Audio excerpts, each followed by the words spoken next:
Thomas Tuchel mixes it up against Heidenheim as Bayern win 4-2. Gab, Harry Kane has broken the 20-goal mark. And we're not even halfway through November.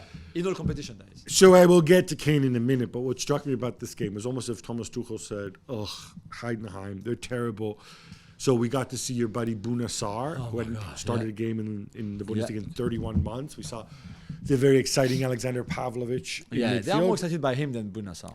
What we didn't see is De Ligt and Musiala and Kimmich and Goretzka, the actual Bayern guys, Coleman on the bench.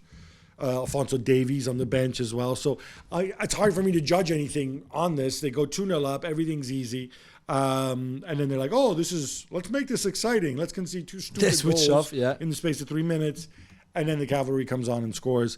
Rafael Guerreiro, by the way, I think he can be a useful add to this team. As for Kane, 10 straight years of 20-plus goals. His best season is 41 goals. I think he's going to beat it this year. Yeah, he's going to smash it.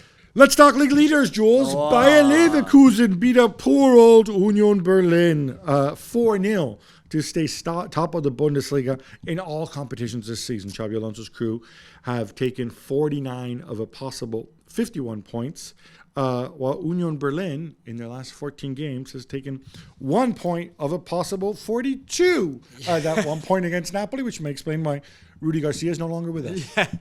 Incredible, really, Gabby, incredible, I think. They played great. I mean, Union were all over the place. They could have scored more goals. Even Florian Wirtz was great. They scored 2 on set pieces as well. And Grimaldo, who's just been called up for Spain for the first time ever, like they don't notice him. It's like in Spain, like, oh look, all those years in Portugal, like even you at Benfica, you were saying like, no, if he was better, he would have left a long time ago. You know what? He's doing so well, and I think Xabi Alonso is a big reason why this is happening. Best attacking left back in the world, Alex Grimaldo or Fede Di Marco. There could be nobody else. You can't say Theo. 2 wing backs. I would go for Di Marco anyway. But, I can see what Grimaldo is bringing to this team. It's pretty special. But Dortmund is back after beating Newcastle in the Champions League in midweek. They let the lead slip against Stuttgart and now 5th in the table. And how about Serhou Guirassy coming back a bit earlier? Coming back earlier to convert the late penalty as a sub, not fully fit. Yeah. This wasn't just bad. This was horrendous, Dortmund. I mean, this was like the one we saw against Bayern. There's the Newcastle game. You start to wonder, was that just an aberration against a team full of injuries? Yeah. They're in a bad place. Nicolas Füllkrug, he puts them ahead. I think it may be the only ball he touched. It only felt like it was the only time he touched the ball in the game. And then they get overrun, and Stuttgart missed a penalty. Stuttgart just wouldn't let them get out of their own half. They're a good team, Stuttgart, though. They're a really good team. That's fine. But this is Borussia Dortmund. Yeah, no. They're down to 5th. They might not even be in the top 4 next season. But even Terzic at the end was like, I can't really even explain it. I don't really know why we have those kind of games. It's just, but even if your own manager can't really explain why you're so inconsistent at times and so poor. I admire the honesty. I would like to hear from, as well at this stage, the people upstairs. For years said, they're Dortmund, the best joint club in the world, director of football. You always say Somebody said no, because it really bugs me. I don't understand why they got Füllkrug. I don't understand why they got Adeyemi to turn him into whatever he's become.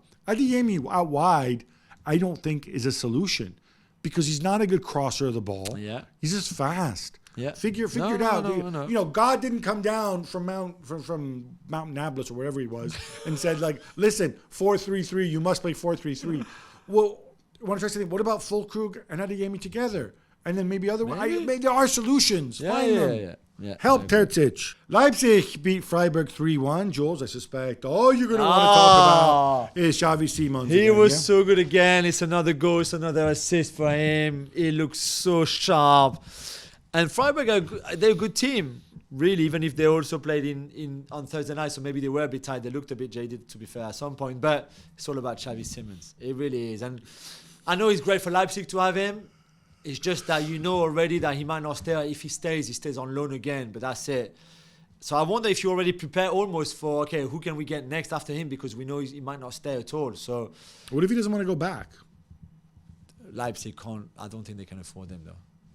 What if he just says no? PSG, well, no, PSG will sell him, but they will sell him at their price. No, what should be Leipzig price? I don't think. What Leipzig if he turns down any move and says, "I only want Leipzig"? Yeah, we never know. I'm only being. Yeah, but no. Yeah, but no. Right.